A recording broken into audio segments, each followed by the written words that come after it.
eso yo quiero que nos vayamos a la palabra de Dios, capítulo 5 del libro de Nehemías. Vamos a leer los primeros 15 versículos, lo vamos a detener y el resto de los versículos los exponemos a lo largo del camino.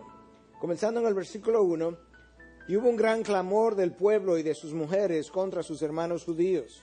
Había quienes decían: nosotros, nuestros hijos y nuestras hijas somos muchos, por tanto que se nos dé trigo para que comamos y vivamos. Había otros que decían: nosotros tenemos que empeñar nuestros campos, nuestras viñas y nuestras casas para conseguir grano a causa del hambre. También había otros que decían: hemos pedido dinero prestado para el impuesto del rey sobre nuestros campos y nuestras viñas. Ahora bien, nuestra carne es como la carne de nuestros hermanos y nuestros hijos como sus hijos.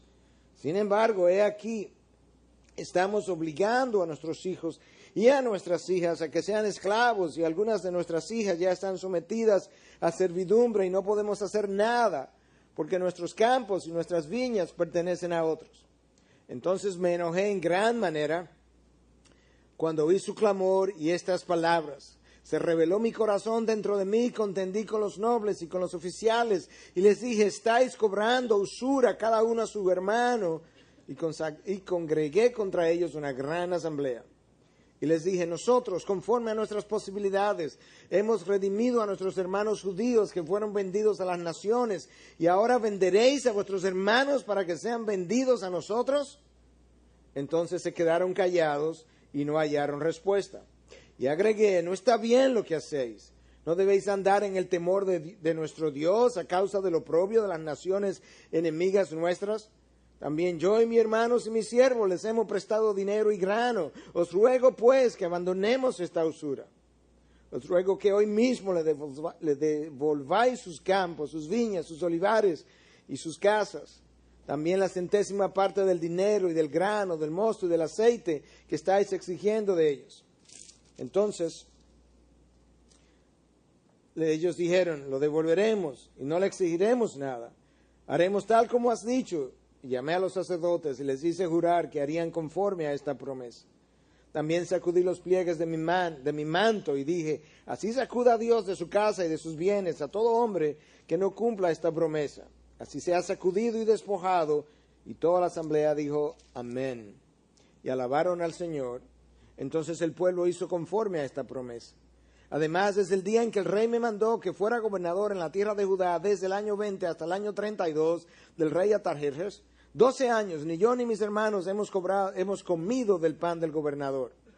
Pero los gobernadores anteriores que precedieron gravaban al pueblo y tomaban de ellos 40 siclos de plata, además del pan y del vino. También sus sirvientes oprimían al pueblo. Pero yo no hice así, a causa del temor de Dios. Padre, gracias te damos por tu palabra, la convicción que ella produce, los cambios que causa en nosotros. Permite que tu palabra en el día de hoy no regrese vacía.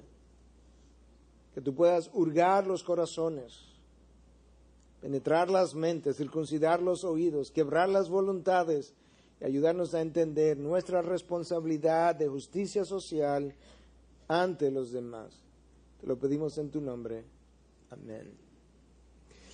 Bueno, este capítulo de Nehemías es interesante porque trata de un tema que raramente es discutido, expuesto dentro de lo que es el pueblo de Dios. Es algo que olvidamos. Y eso que olvidamos es nuestra responsabilidad ante el mundo que nos rodea, donde nosotros debemos contribuir a que haya justicia social. La reacción de Nehemías nos permite ver cómo Dios siente con relación a las injusticias sociales y cómo debiéramos nosotros sentir. Y una de las cosas que yo quiero volver a recordarle a la Ibio, y es que cuando Dios creó al hombre, lo creó a su imagen y semejanza. Pero la palabra imagen es la palabra ícono en español, sería el equivalente a esa palabra. De manera que cuando Dios hizo al hombre y a la mujer, nos hizo como íconos de quien Él es.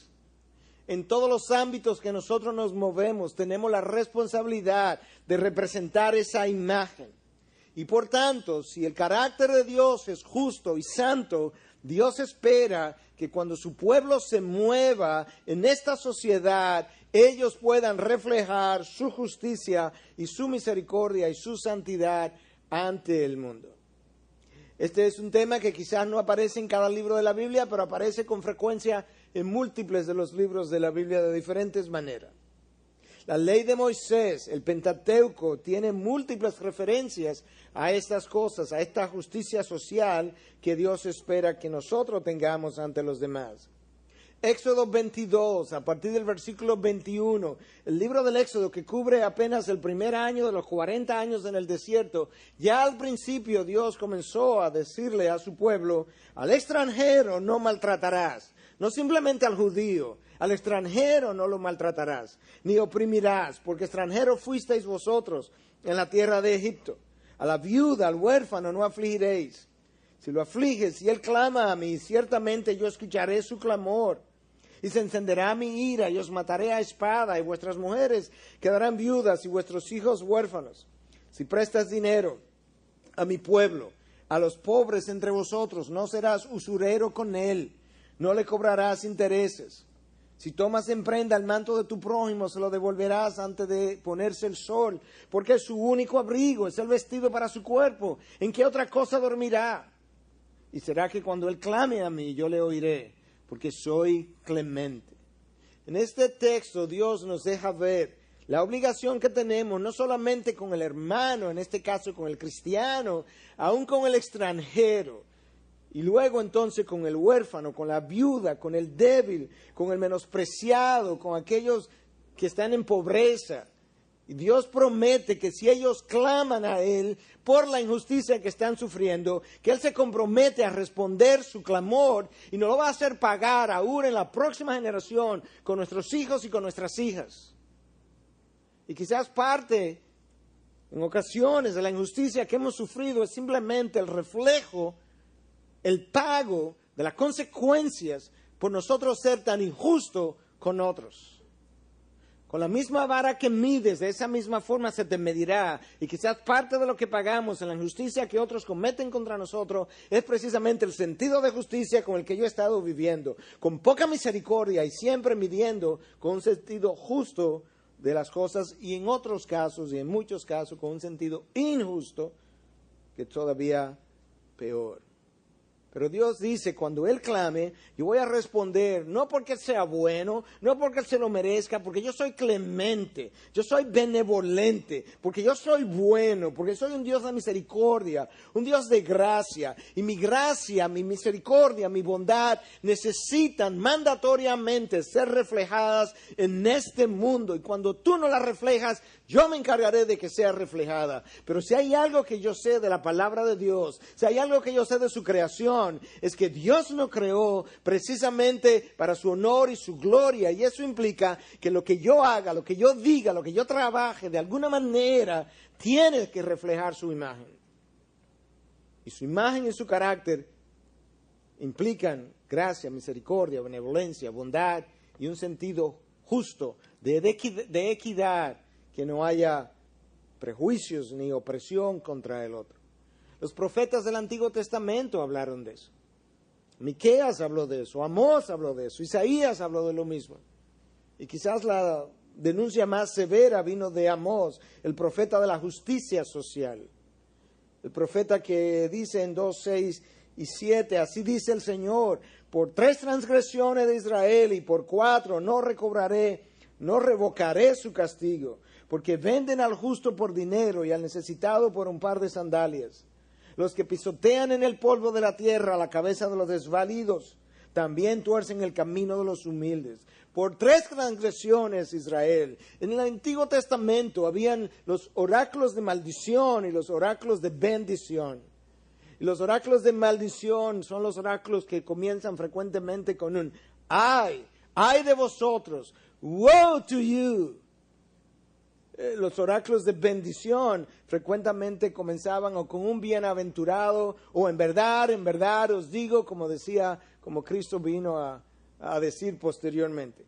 Pero en esta ocasión, cuando tú lees el libro de Amós, hay varias veces que Dios pronuncia un oráculo de maldición, un ay to you, un ay de vosotros, precisamente por las transgresiones que han cometido. Amós en una ocasión denuncia a las ricas de Samaria y les llama vacas de Basán, que oprimís a los pobres.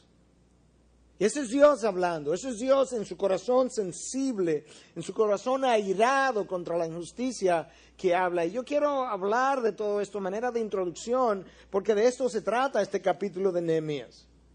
De las injusticias, de las consecuencias, de lo que se espera que el pueblo haga cuando se arrepiente de lo que ha hecho. Que es lo que Dios demanda a la hora del perdón, a la hora del arrepentimiento. Y parte de eso es lo que nosotros vamos a ver en el día de hoy, en este quinto capítulo de Nehemías.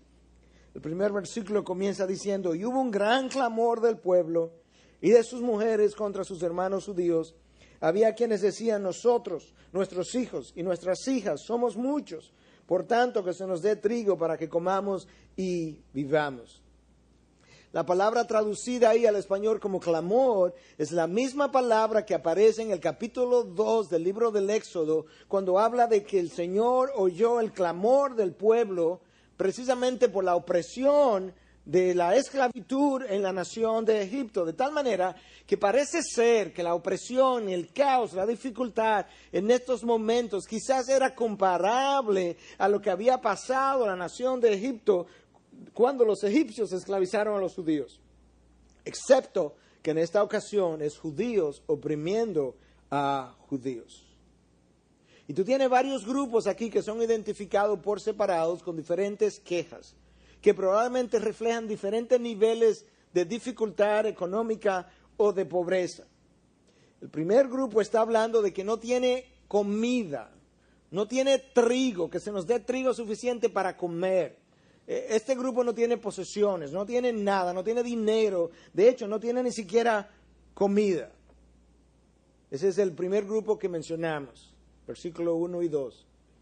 Pero hay un segundo grupo mencionado en el versículo 3, donde dice: había otros que decían: nosotros tenemos que empeñar nuestros campos, nuestras viñas y nuestras casas para conseguir grano a causa del hambre. Este grupo tiene hambre también, pero tenía algunas posesiones, tenía algunas casas, tenía algún terreno, pero todas esas posesiones fueron empeñadas y ahora tampoco tienen posesiones, y ahora lo que están haciendo es consiguiendo comida por las posesiones que tenían, de tal manera que su nivel de pobreza se ha ido agravando. Y el segundo grupo, que tenía un poco más que el primero, se van uniendo, se van acercando, como ocurre en todos los procesos de desigualdad social, donde los ricos terminan más ricos y los pobres terminan más pobres. Y eso es lo que nosotros estamos viendo en este momento en la nación de Israel.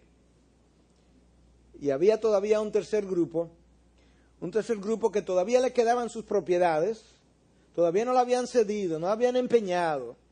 Pero ese grupo ya había tenido que tomar préstamos para pagar los impuestos sobre la propiedad. El impuesto que usted paga sobre su casa, su apartamento, si lo paga sobre una oficina, por ser una propiedad suya, no es una idea nueva. El emperador Artajerjes había gravado todas las propiedades, de tal manera que si tú tenías un campo, una finquita, un viñedo, una casa, tú tenías que pagar impuesto por eso. Y este grupo todavía no ha perdido su casa, pero ha tenido que coger dinero prestado para poder pagar los impuestos.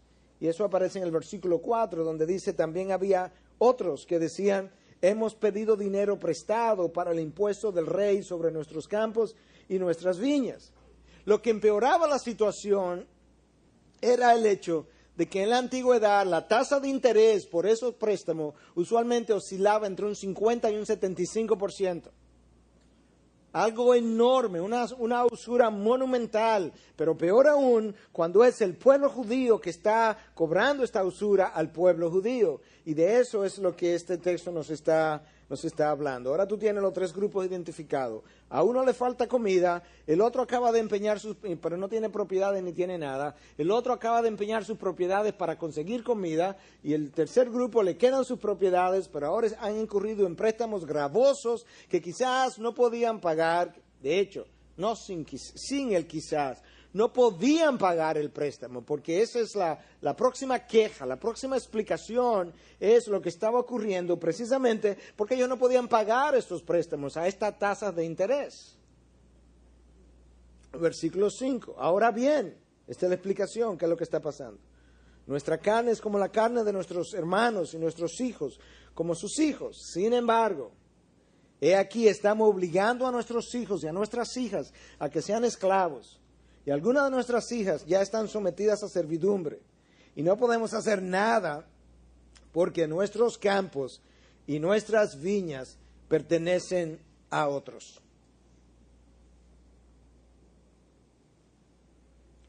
En la antigüedad, lo que ocurría era lo siguiente. Si yo incurría en un préstamo y no lo podía pagar, la manera de pagarlo era entonces tomando a mis hijos y a mis hijas y esclavizándolas, dándosela a otro como esclavo para que ellos trabajaran hasta que el préstamo fuera pagado, a veces por meses, a veces por años. Y aún en algunos casos, yo mismo, el padre, la madre, teníamos que pasar a ser esclavo para poder pagar esos préstamos. Y eso es lo que está ocurriendo aquí. Y le están diciendo a Nehemías, Nehemías, tenemos una situación grave, porque algunas de nuestras hijas e hijos ya pasaron a la esclavitud. Pero ¿sabes qué, Nehemías? Los campos que teníamos lo arrendamos, lo empeñamos, lo vendimos. No tenemos con qué comprarlos de nuevo, de tal manera que ellos permanecerán como esclavos, sabrá Dios por cuánto tiempo. Y ese es el clamor que Nehemías está escuchando. Ese es el clamor que Dios está escuchando y que Dios va a responder. Tenemos que recordar que a pesar de que Esdras fue enviado por Dios a restaurar la vida espiritual del pueblo y Nehemías fue enviado a restaurar la ciudad, las murallas, que no hay manera de que yo pueda restaurar la vida espiritual de mi persona, de mi familia, de mi nación en medio de injusticias sociales que Dios no pasa por alto, que Dios juzga, nos saca cuentas y nos hace pagar por ella. Yo creo que nosotros tenemos que recordar eso esta mañana. La palabra de Dios nos recuerda, el Espíritu Santo, hablando a través de Juan. Ahora no es el pastor Núñez quejándose, es el Espíritu Santo quejándose. Dice, tú no puedes decirme, lo dice a través de Juan en una de sus cartas, tú no puedes decirme que tú amas a Dios cuando no amas al prójimo. De tal manera que hay dos conclusiones rápidas. Cuando tú no amas al prójimo y dices que amas a Dios, tú estás mintiendo.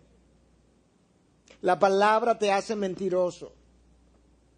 Y número dos, si verdaderamente amas a Dios, no hay forma de que no ames al prójimo.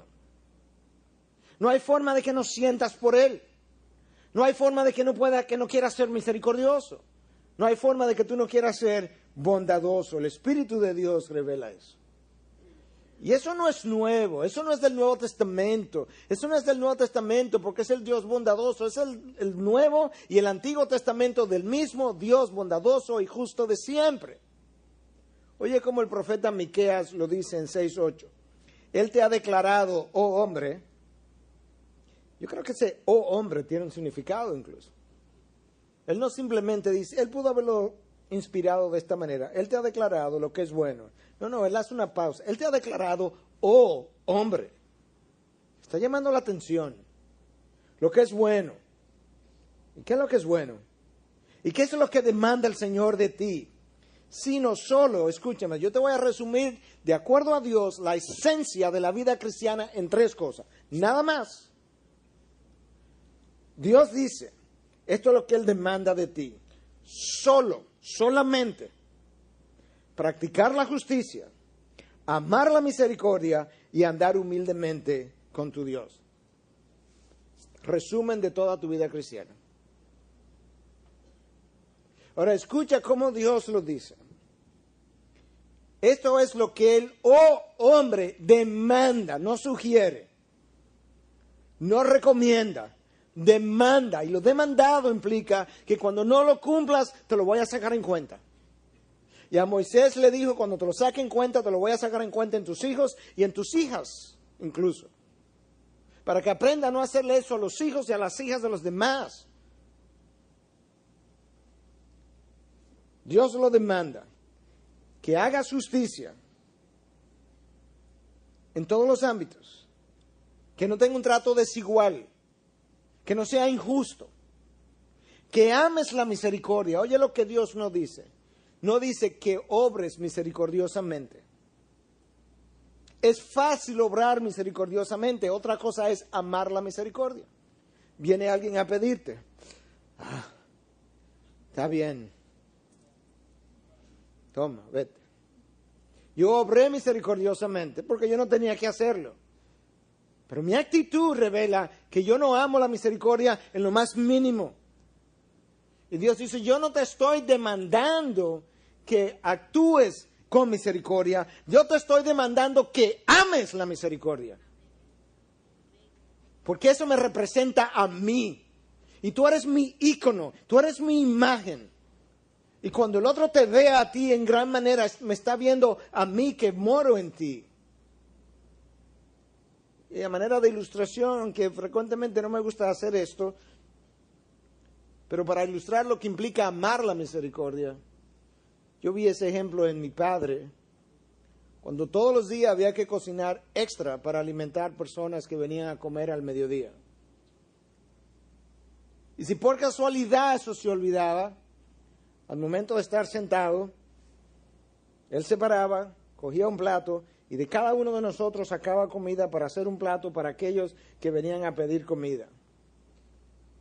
Y yo de 7 u 8 años, cuando me quejaba, escuchaba las palabras, tú comiste esta mañana, tú vas a comer ahora, tú vas a comer esta noche, la persona a quien le vamos a dar esto probablemente ni comió esta mañana, ni vuelva a comer esta noche, de manera que tú debieras estar contento de que él va a comer ahora de tu plato. Eso es amar la misericordia. Y eso es lo que Dios nos pide. Y andar humildemente con tu Dios.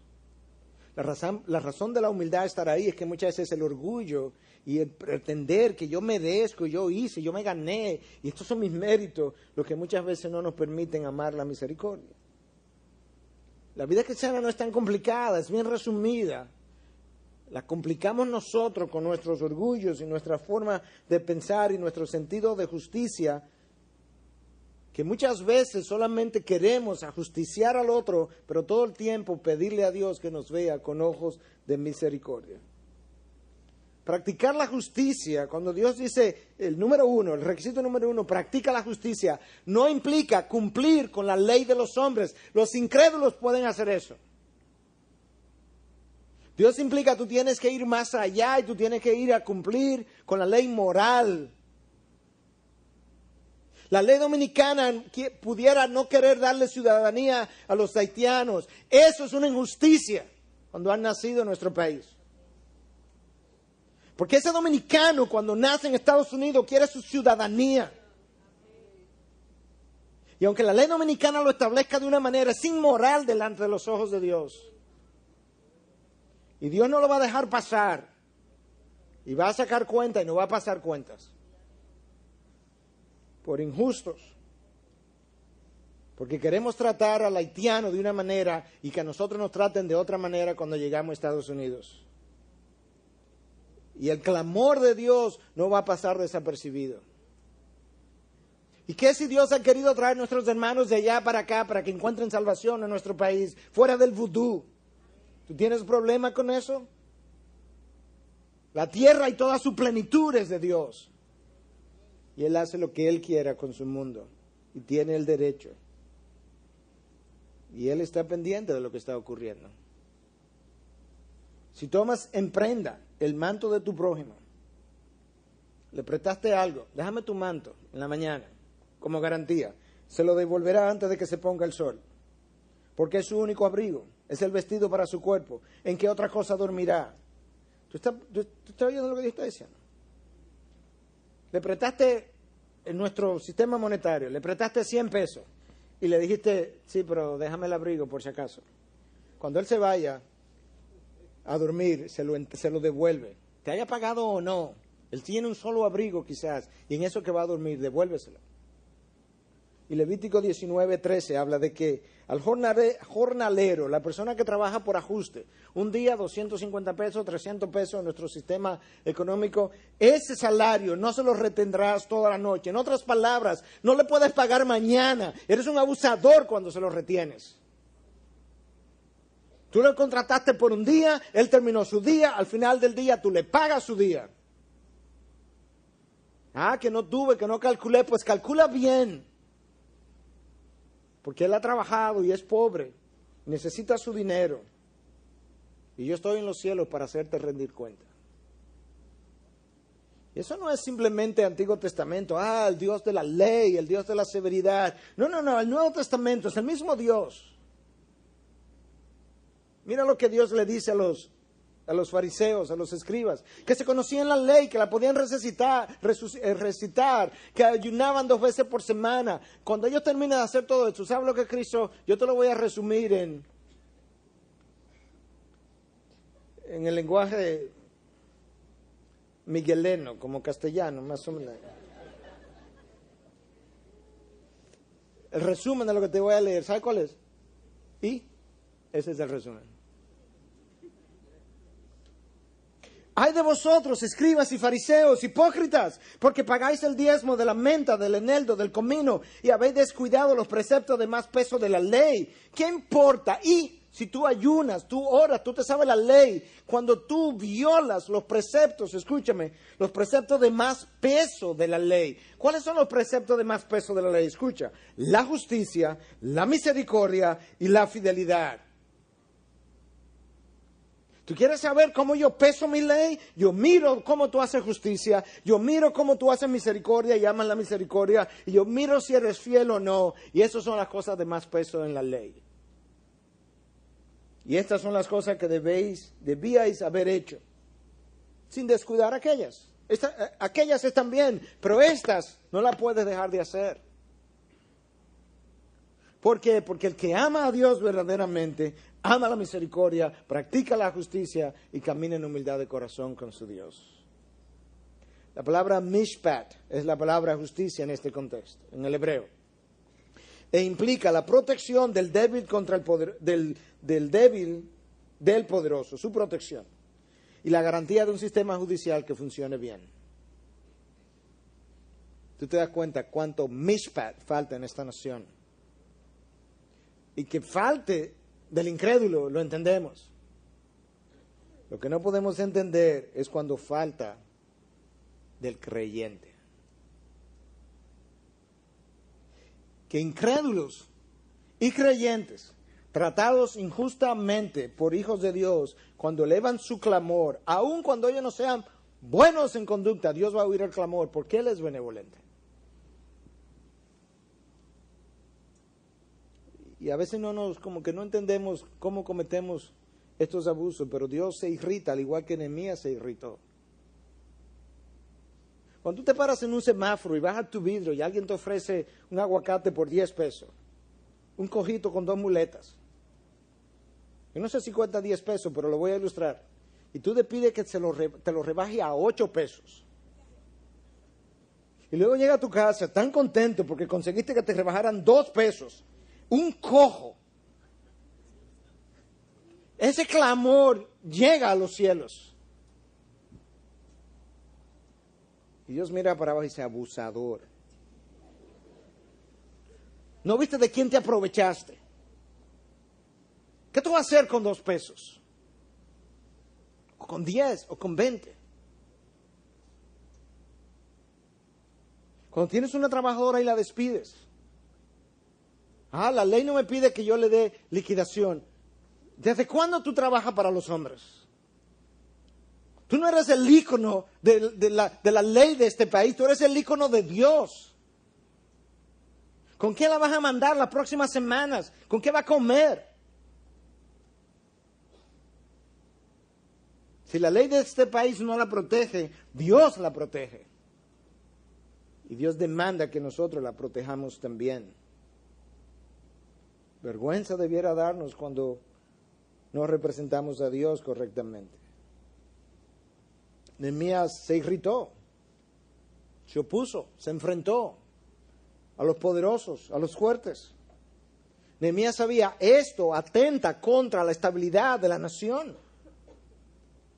Esta desigualdad social que ha producido tantas convulsiones en Latinoamérica y revoluciones que han terminado en algunos casos en comunismo, no es más que producto de desigualdades sociales. Nehemías sabía, esto no se puede permitir. Esto atenta contra la estabilidad de la nación y atenta contra la vida espiritual de la nación. Entonces me enojé, dice el versículo 6, en gran manera cuando oí su clamor y estas palabras. Se rebeló mi corazón dentro de mí y contendí con los nobles y con los oficiales y le dije, estáis cobrando usura cada uno a su hermano. Y congregué contra ellos una gran asamblea. Este lenguaje es fuerte aquí. Me enojé en gran manera. Se rebeló mi corazón. Contendí con ellos. ¿Con quiénes? Con los nobles y los oficiales. No con los débiles, con los poderosos contendí. Y fui y le dije, estáis cobrando usura. Y oye lo que dice. Y congregué contra ellos una gran asamblea. Nehemías toma al pueblo, la asamblea del pueblo, lo pone en un lugar, pone a los nobles en este lugar, a los oficiales en este lugar, y los congregué a ellos contra ellos. Y delante de toda la asamblea los confronté y le dije, ustedes son unos usureros. Nehemías, otra vez, Nehemías se crece como líder. Confronta lo mal hecho, confronta la injusticia, confronta a los poderosos. Una vez más. Y los poderosos cedieron. Y Nehemías le dice, nosotros, conforme a nuestras posibilidades, hemos redimido a nuestros hermanos judíos que fueron vendidos a las naciones. Y ahora, ¿venderéis a vuestros hermanos para que sean vendidos a nosotros? Entonces se quedaron callados y no hallaron respuesta. Y agregué, no está bien lo que hacéis. ¿No debéis andar en el temor de nuestro Dios a causa del oprobio de las naciones enemigas nuestras? Nehemías toma a los poderosos, a los nobles, a los oficiales, no en privado, los toma públicamente. Todo el pueblo sabe lo que está ocurriendo. No podemos ir en privado a hablarle, tenemos que hablárselo delante del pueblo, de tal manera que el pueblo sepa que esto está siendo confrontado y corregido y que ellos son testigos de la corrección. Y Nehemías le dice, yo no entiendo. Porque cuando nosotros venimos de Persia, cuando llegamos aquí, habían hermanos judíos que estaban de esclavos de otras naciones. Nosotros hicimos un esfuerzo, conseguimos dinero, lo compramos. Y después que lo compramos, ahora lo sacamos de la esclavitud. Ahora nosotros hemos vuelto a hacerlos esclavos, pero de nosotros, los judíos. Así es la carne. La carne se atreve a condenar en el otro lo que ella misma hace en nosotros. Y muchas veces el pecado que yo cometo es el que más fácil identifico en el otro, porque yo sé cómo luce, yo sé cómo funciona, yo sé cómo se manifiesta, excepto que yo no lo veo en mí, pero yo sé cómo funciona. Y tan pronto lo veo en el otro, lo condeno en el otro, cuando yo mismo me estoy comportando de la misma manera. Nosotros tratamos muchas veces de una manera y hablamos y ripostamos de una manera que no la vemos, pero cuando el otro nos responde de esa manera, ¿quién eres? Esa es la carne. Los esclavos se los quitamos a las naciones extranjeras para tenerlos nosotros. Eso estaban haciendo ellos, porque así es la carne. No quiere que el otro tenga lo que ella quiere tener. Tú no lo puedes tener, pero yo sí. Y eso es precisamente lo que Nehemías está confrontando en esta ocasión. Y me dice, ¿cómo es posible que hayamos comprado a los hermanos y ahora los estemos esclavizando a nosotros? E incluso le dice, no debéis andar en el temor de nuestro Dios a causa del oprobio de las naciones enemigas. ¿Qué es lo que Nehemías le está diciendo? Nehemías le está diciendo, ¿sabes ¿usted se le ha olvidado? ¿Usted se le ha olvidado cómo las naciones extranjeras nos han oprimido por causa de la justicia de Dios contra nosotros? ¿Ustedes no se acuerdan que tuvimos 400 años en Egipto precisamente por la iniquidad del pueblo? ¿Ustedes no se acuerdan que tuvimos 40 años en el desierto? ¿No se acuerdan que tuvimos 70 años en Babilonia? ¿No se acuerdan que antes de eso el imperio de Asiria vino y se llevó a las 10 tribus del norte? ¿No se acuerdan cómo hemos estado todo ese tiempo oprimidos por naciones extranjeras como consecuencia de nuestras acciones? Debieran tener temor de Dios por la disciplina que hemos pasado. Si esa disciplina no los han cambiado, no le han doblegado la voluntad, no le ha convertido el corazón, nada lo va a hacer. Y eso ocurre en nuestras vidas a veces, que Dios nos pasa por esta disciplina, por esta disciplina, por esta disciplina, por esta dificultad, y si esas cosas no han doblegado mi voluntad, no me han hecho humilde, no me han hecho manso, nada lo va a hacer. Que si el desierto no puede conmigo, nada puede conmigo. Hay desiertos en la vida. ¿Usted sabía que hay desiertos? Yo no sé si usted ha pasado, pero hay desiertos de Sahara, desiertos espirituales, desiertos de diferentes tamaños, diferentes nombres. Y Nehemías le recuerda, debieran tener temor de las consecuencias del Señor. Versículo 10. También yo y mis hermanos y mis siervos le hemos prestado dinero y grano. Os ruego pues que abandonemos esta usura. Algunos han tomado esto para decir que parece que Nehemías también había prestado dinero con usura, porque él habla en plural aquí y dice, os ruego pues que abandonemos esta usura, pero el contexto, la manera como Nehemías aparece en este texto, yo creo que dista mucho de esa idea. Y el hecho de que él hable en plural no implica que él sea culpable de eso, porque Nehemías siempre ha hablado en plural. Recuerden cuando él oraba, yo y la casa de mi padre hemos pecado contra ti. Él no fue idólatra, él no había cometido los pecados que le habían hecho pagar con 70 años en Babilonia, pero él hablaba de yo y nosotros todos hemos pecado contra ti, hemos obrado perversamente. Y sin embargo, él no era el causante de eso. De esta misma forma, él pudiera estar hablando de una manera comunitaria cuando dice, paremos, abandonemos esta usura.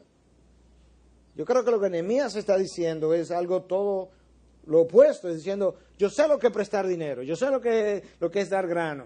Porque dice, yo mismo he prestado dinero y grano, yo sé lo que es eso, yo sé lo que es no cobrar usura, yo sé lo que es no cobrar impuestos. Ustedes necesitan ahora mismo seguir mi ejemplo, yo se lo he modelado, yo le he enseñado cómo se debe ser. Pero ahora Nehemías le está llamando no solamente a que se arrepientan, le está diciendo, hay que hacer más que arrepentirse. Hay que hacer restitución. Os ruego que hoy mismo le devolváis sus campos, sus viñas, sus olivares y sus casas. También la 100ª parte del dinero y del grano, del mosto. El mosto es el zumo de la uva. Y del aceite que estáis exigiendo de ellos. ¿Te acuerdas cómo hablamos que cuando Nehemías oraba a Dios, le hablaba de hoy mismo, ahora, que estén atentos tus oídos, su sentido de urgencia, su sentido del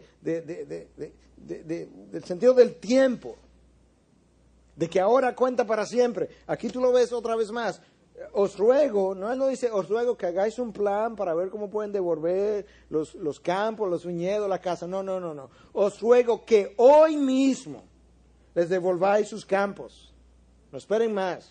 Sus viñas, sus olivares y sus casas.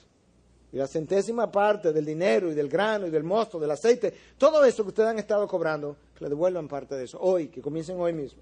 Que pare esta injusticia hoy. Que de no ser así vamos a cosechar consecuencias otra vez. Nosotros no sabemos si parte de las consecuencias que hemos pasado económicas en nuestros trabajos, en nuestros despidos, en nuestras empresas, tienen que ver con lo que yo le he hecho a otros, a mi trabajadora, a la gente de la calle, o a lo que yo siento por el extranjero, el haitiano. Nosotros no sabemos porque Dios no está escribiendo la Biblia con nuestras vidas. Pero eso es posible. Eso es posible que yo simplemente estoy cosechando fruto, consecuencia de injusticia que yo he cometido en pensamiento, en obras, en palabras o en actitudes. Nehemías ha increpado a los poderosos, le ha reprendido con dureza y ellos se han arrepentido.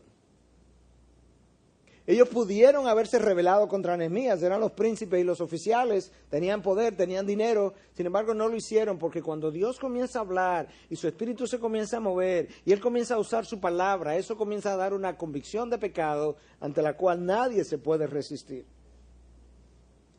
En Nínive ni los ninivitas, ni las vacas de los ninivitas, hasta ellas se arrepintieron. Oye lo que el pueblo dijo, la asamblea dijo, los oficiales, los nobles, los poderosos, los devolveremos y no le exigiremos nada.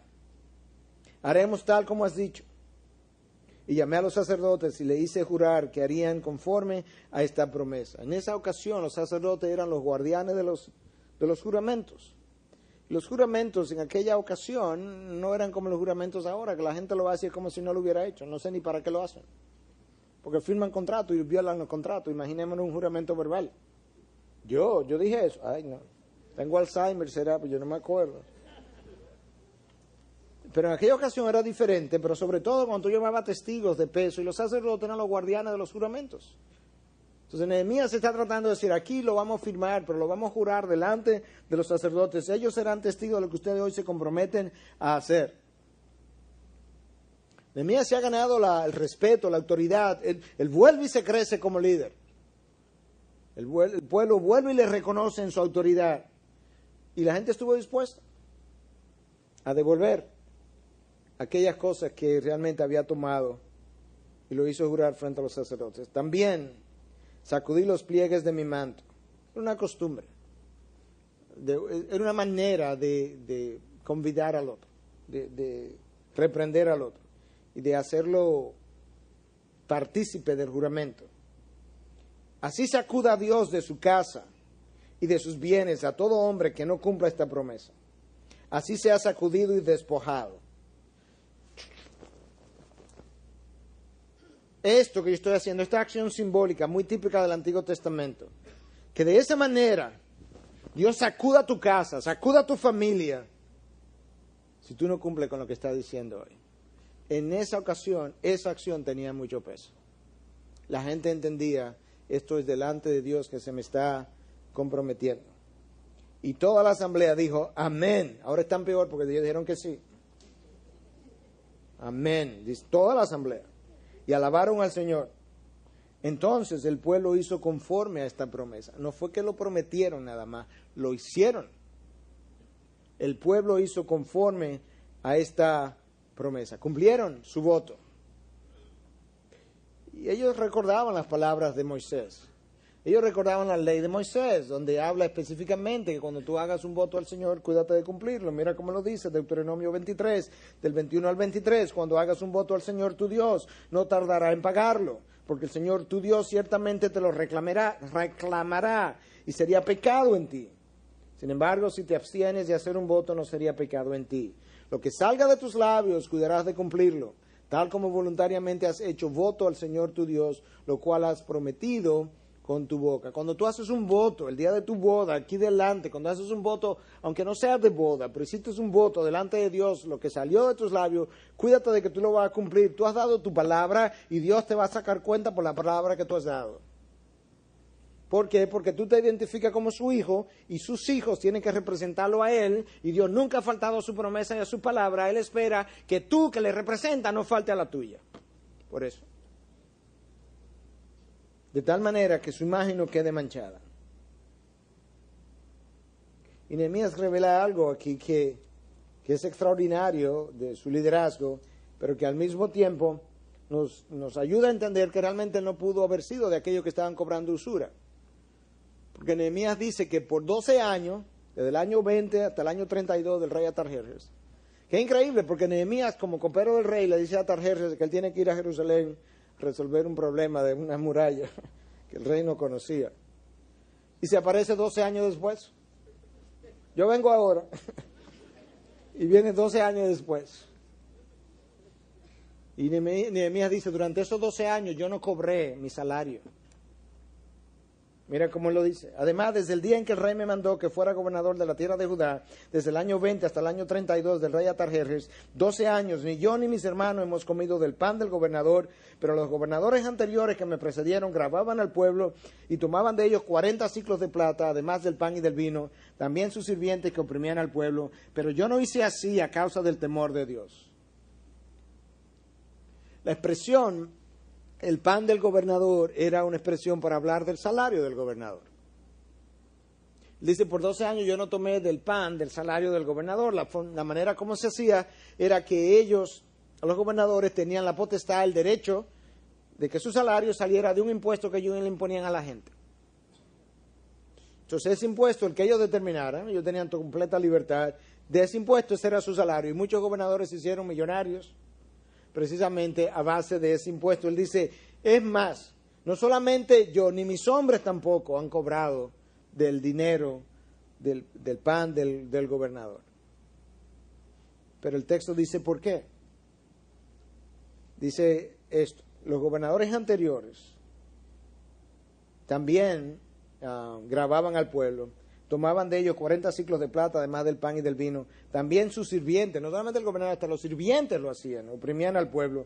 Dice, pero yo no hice así. ¿Pero a causa de qué? A causa del temor de Dios. Bingo, eso es. Eso es lo que hace falta en el pueblo de Dios, más temor de Dios. ¿Y qué es eso? Temor de Dios. Yo creo que es una combinación de cosas. Por un lado es esa reverencia a la santidad de Dios, implica eso. Por otro lado es el sentido de rendición a todo lo que Él es, yo creo que implica eso. Yo creo que implica el respeto a su ley santa, yo creo que abarca eso. Pero yo creo que abarca algo que nosotros no queremos hablar en la iglesia de hoy en día. Porque como el Señor es todo gracia, todo amor, toda misericordia, toda bondad, cuando hablamos de que hay un temor santo que hay que tenerle a la disciplina de Dios, ay, no, al Señor no se le teme. Bueno, pues témele a sus desiertos entonces. Témele a sus consecuencias, pero témele a algo. Porque cuando tú le pierdes el temor a Dios, le pierdes el temor al pecado.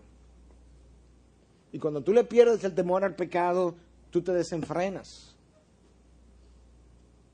Entonces hay un temor sano que hay que tener a las consecuencias de Dios, que a veces son muy largas y desiertos muy secos,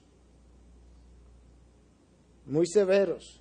Y la Biblia está ahí para explicarlo y dejarnos un legado acerca de eso. Y Nehemías fue más allá. Al igual que Pablo, que no cobró su salario, Nehemías dice en el versículo 17, y había a mi mesa 150 judíos y oficiales, sin contar los que vinieron a nosotros de las naciones que nos rodeaban. Hasta extranjeros venían a la mesa del gobernador a comer todos los días. Todos los días había que matar un buey, versículo 18, 6 ovejas y aves. El texto dice para mí, pero no era para la persona de Nehemías, sino para la mesa del gobernador, donde van a venir más de 150 personas a comer todos los días que están en necesidad. Y eso no son judíos solamente, sino personas que han venido de otras naciones y que hoy son extranjeros. Eso refleja el corazón de Dios, el carácter de Dios. Benevolente, proveedor. Y con todo esto no reclamé el pan del gobernador. En otras palabras, aunque me estaba gastando dinero, estaba diciendo Nehemías, en comida, aunque no estaba, a pesar de que estaba dando todo esto, aún así no cobré lo que me tocaba. Evidentemente él vino con dinero suficiente, de alguna manera riqueza suficiente de parte de Artajerjes. ¿Pero y por qué? Porque era pesada la servidumbre de este pueblo, y si yo puedo de alguna manera aliviar su carga, yo quiero contribuir no cobrando mi salario. Y de esa manera yo contribuyo a aligerar un poco la servidumbre.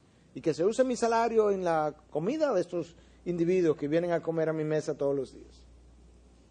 Y él termina este texto diciendo, acuérdate de mí, Dios mío, para bien, conforme a todo lo que he hecho por este pueblo.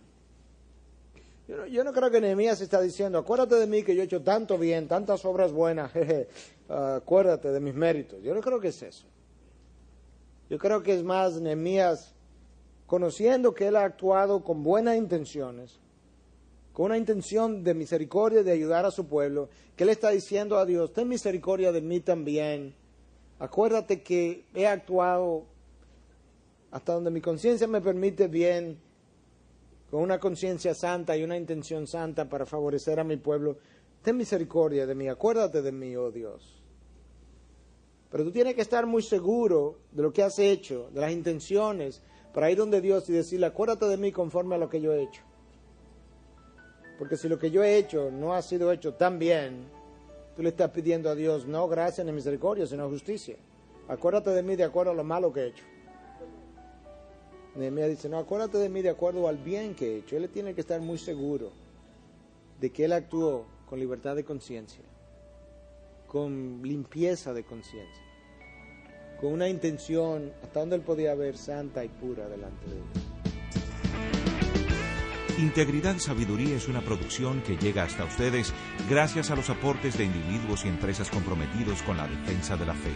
Para más información, preguntas y comentarios, visite nuestra página de internet www.integridadysabiduría.org. En esta página encontrará información sobre la producción de este y otros recursos que ponemos a su disposición, como también las formas en las que usted puede contribuir con la producción de programas como estos. Les invitamos nuevamente a visitar nuestra página de internet www.integridadysabiduría.org. Será hasta la próxima, cuando nos reencontremos con Integridad y Sabiduría.